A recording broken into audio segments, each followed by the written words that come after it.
Mainly what I want to talk to you about in this portion of my executive director's report is what's been going on in the area of dental Medicaid fraud and all the related issues, because I think that's a really hot topic. As you all know, there were hearings back in the Senate back in March, I think it was. Senator Nelson, Health and Human Services, had hearings, and HHSC, OIG were there. We also testified. There was some, our testimony in that hearing primarily, and I was very new to the position at that time, was that this agency's legal right to take action against people who are not licensed by this agency is very limited. And there was a gentleman who had testified later in the proceedings. His name is Jim Moriarty. He's an attorney, and he testified that it was his belief that the Texas Dental Practice Act gave us a lot more authority than we were using, and that essentially if we pull our heads out of the sand, we could do a lot more to address these issues as they exist. We had a meeting with Mr. Moriarty 2 days ago. He and Dr. Doug Terry and Dr. Stankiewicz and another gentleman whose name I can't recall at the moment from Texas for Dental Reform came over to the office. And during the course of discussion with Mr. Moriarty, I asked the question, after reviewing our situation, after reviewing the Dental Practice Act and having the discussion that we had with Sarah and Lisa extensively, I asked Mr. Moriarty what he thinks our rights or our authority is under the Dental Practice Act regarding the someone who practices dentistry without a license, whether that's a corporation or whether that's an individual. And as I recall, Lisa, he said twice, and Sarah, he said twice, you have no authority except to refer them to the Attorney General's office.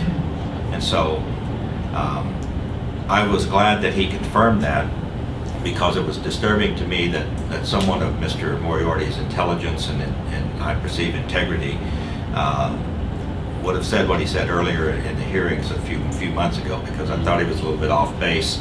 I don't know what's happened in the meantime. Maybe he understands better what our situation is. But anyway, we have been, since that hearing, we have learned the names and faces of a lot of people at HHSC, at the Office of the Inspector General, both on their criminal side and on their civil side, and at the Office of the Attorney General. We've had meetings with them individually. We've had meetings collectively. Lisa's attended I don't know how many meetings.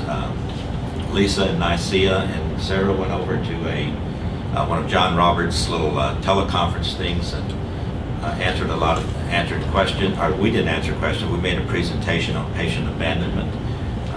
We've been trying to cooperate as much as we can on this whole issue. Part of the problem, again, and we'll talk. This will eventually evolve into a discussion of corporate dentistry in a moment. But I just want the board to know that we are cooperating with HHSC, with the Office of the Inspector General, with the Attorney General's office, to the extent possible, to the extent that they will allow us. We've opened better relationships than we've had in, as far as I know, forever. In terms of getting information from them and providing information to them. It was in the course of those discussions with Jack Stick and the Office of the Inspector General that we lost our General Counsel, because they realized what a bright, intelligent, well-informed person was sitting across from them, and they offered her a job, and that's how she got over there. So you can blame corporate practice of dentistry if you want to for that, but we'll see. Which also created some new opportunities for Julie Hildebrand to come to work for us. So maybe there's some karma going on after all, I don't know. But anyway, it really disturbed me that there was a perception that this agency was not doing enough or not doing what we could in regard to the corporate practice of dentistry, or for people who are influencing dentists and practicing dentistry without a license. But even Mr. Moriarty has come around to understanding that under the current law, all we can do is refer those people to the Office of the Attorney General's office for prosecution, or in some cases to local district attorneys throughout the state of Texas. So that's what we're doing, and that's what we're continuing to do. Lisa mentioned that we have been working with Dr. Roberts, John Roberts, over at OIG, to send letters to dentists who have been accused of abandoning patients. These are mostly dentists who are in trouble for Medicaid fraud. They've had their reimbursements cut off, and so they're having financial problems, and so they're trying to, in part, deal with that by dumping the dentist who work for them and stop seeing patients. Or sometimes they will say, they'll give a patient a letter and say, I'll take your braces off for $200 or $250 and continue to see you for $50 a visit for maintenance. Those get into issues where you have to start looking at, has that doctor been paid in full for the treatment for that patient or not? Does the doctor have a obligation to continue to see the patient, whether or not he or she's going to get paid or not? Those are things that we have to evaluate. But we are sending out a letter, essentially at the request of the OIG people, HHSC, to tell dentists that they have an obligation to continue to see, let me rephrase it, to remind dentists what their obligations are and to discuss the abandonment of patient rules that we have. And if they're going to stop seeing a patient, they have to go through a certain process to do that. So if we then get follow-up, we haven't opened any cases on that because we don't have any evidence that the dentist has actually abandoned patients yet. If we get a follow-up from OIG or HHSC that Dr. thus and such has abandoned this specific patient or patients as a group, then we will open a case on that and do the best we can to investigate patient abandonment. So we expect our workloads in enforcement and legal to pick up a lot over the next several months as some of these OIG cases start coming to fruition, where there are two different kinds of things going on. One, Jack Stick's group, which is the criminal side, is trying to put some people in jail, and they want their money back too. On the civil side, John Roberts' group is doing two things. They're trying to get dentists, stop doing these fraudulent treatments. Stop billing us for these fraudulent treatments because we're not going to pay you. But we don't want you to abandon the patients you're already treating. So what Dr. Roberts is trying to do is to get the dentist to continue to see the patients, so these kids don't end up with no dentist to treat them. And they're asking for us to remind them what the patient abandonment rules are in regard to that, which we're doing. So on one hand, you have part of OIG who's trying to put people in jail, get money back. On the other hand, you have part of OIG who's telling the doctors, please keep treating these patients because they need some treatment somewhere. And we're trying to work with both groups as best we can. So that's the issue. And then if these people actually get convicted, go to jail, their licenses will be revoked and is revoked. If we have some cases where we believe that we can prove to a pretty fair standard that fraud did take place, that we can revoke them if the board chooses to do that. If there is some patient abandonment going on, it'll come back to the board to decide what you think is appropriate action for us to take on those things. So it's not just the whole thing of Medicaid and Medicaid dental fraud is not just one issue. It's a series of big ball of interrelated, convoluted things. One of the things that happened this week is that Lisa made contact with one of the higher ranking, I think it's number 2 or number 3 person over at the Office of the Attorney General who called us and was asking some questions about how we do things in the Dental Practice Act. So we finally have made the connection that we need over there. That took a long time because we were pursuing the person at the Office of the Attorney General that we could refer cases to. We've been referring cases and they kind of get lost. So we've been trying to find the right person, and that person finally popped up. Lisa would call and pursue them. She would get directed to the Medicaid fraud unit, and that's not necessarily who we need to talk to in every case. She would get directed to somebody out of the Houston office. So finally, we've got the people that we need to talk to. So we have a different issue of practicing dentistry without a license that we're trying to pursue through those courses. That's a separate issue. Now then, on the issue of what's going on with these, what is called the corporate practice of dentistry, but it's really corporations or management service groups having an undue influence on the dentist and thereby practicing dentistry without a license. Technically, again, we don't have any direct authority over those people because they're not licensed by us. Our authority, if we think somebody is practicing dentistry without a license, is to refer them to the office of the Attorney General. Now then,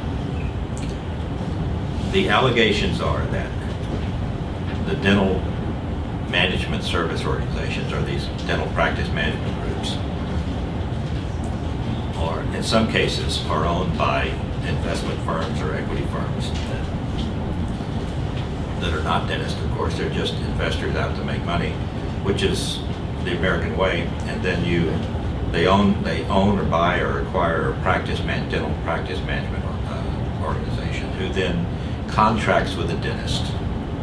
And theoretically, according to what they say, it's the dentist who owns the dental practice, not the dental practice group, not the management group, not the investment company. It's the dentist who owns the organization, which is what is required in Texas.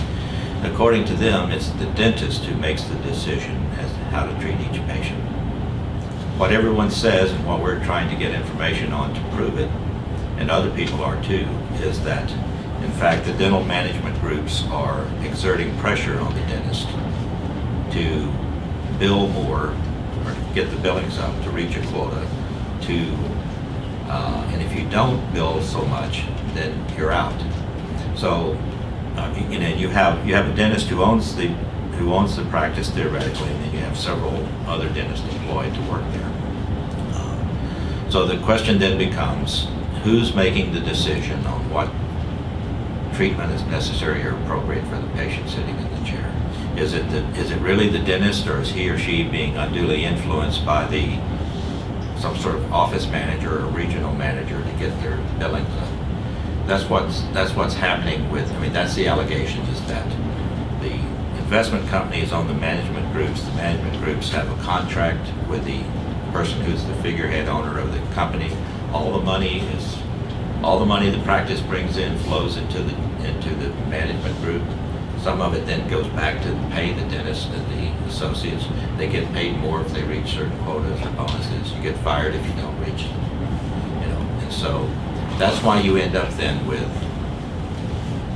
children who have a mouthful of metal when they leave the dentist office, or they have inappropriate treatment, excessive treatment. What to do about that? As far as let me go back a little bit. As far as the issue of braces is concerned, orthodontia, a few years ago, when the state of Texas raised its reimbursement rates, these companies figured out there's money to be made here. So they started treating children, and were putting braces on children who did not qualify for reimbursement under the existing Medicaid laws, because they only pay for medically necessary braces, not for cosmetic braces. But the companies were putting braces on kids. They were sending in their reimbursement requests, and they were getting paid, because HHSC, in my opinion, was not doing a thorough enough job of reviewing all these things. So they were making putting crowns, fillings, everything, so excessively. After a couple of years, HHSC woke up to the fact that the state of Texas had spent more money reimbursing dentists for Medicaid treatment of children than not just any other state in the union, but every other state in the union combined. So at that which point, red flags go off, warning flares go off, everybody gets upset, the politicians get outraged and involved, and we have hearings, and Senator Nelson says, I want my money back, and I want this fixed, and I want somebody's hide hanging on my wall here pretty soon. So OAG is kicked into high gear, and they're actually prosecuting some of these people on a criminal basis, and others they're trying to work with on the civil side of things. I think what's going to happen is that it's quite likely that somebody at the legislature will introduce a bill to have this agency license or register the dental management groups. That would not give them the right to own a clinic. It wouldn't give them the right to practice dentistry. It would just require them, if they want to do business in this state, to register with this agency. We were hoping to have some specific, more specific information for this board meeting, but with Joy moving over to OIG, that was derailed, and so it's going to be next board meeting before we can have something more in writing for you. We have met with owners of some of the management groups. Not everybody who owns a management organization is necessarily defrauding people. We've met with people who tell us and assure us that they're the good guys and are not doing that. As well as I know and have respect for some of their lobbyists, you have to be objective about what you're seeing and hearing. So, but I think it's likely that at least a bill will get introduced to have this agency license or register DMSOs. If we're going to do that, they're going to have to give us money and funds and people to do it. I think it's also,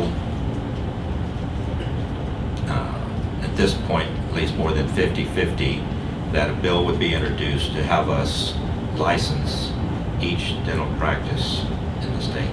I know that there's a lot of opposition to that. I don't know if it would pass or not.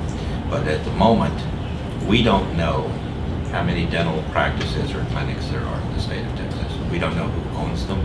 We don't know who works there. If somebody is claiming that they are the owner of a dental practice or 60 clinics, it would be nice to know if they really are the owner and what their arrangements are with, in terms of employment, in terms of how much they get paid. Do they have an arrangement with a DMSO that says, the DMSO gets all the money and the DMSO pays the doctor X amount of money per month or so on, or per clinic, those kinds of things. I don't know, it's not up to us to necessarily to suggest that sort of thing, but it seems to me, based on some people that we've talked to over the legislature, that those things are at least under serious consideration at the moment. So this board may end up with responsibility to license DMSOs and license individual clinics.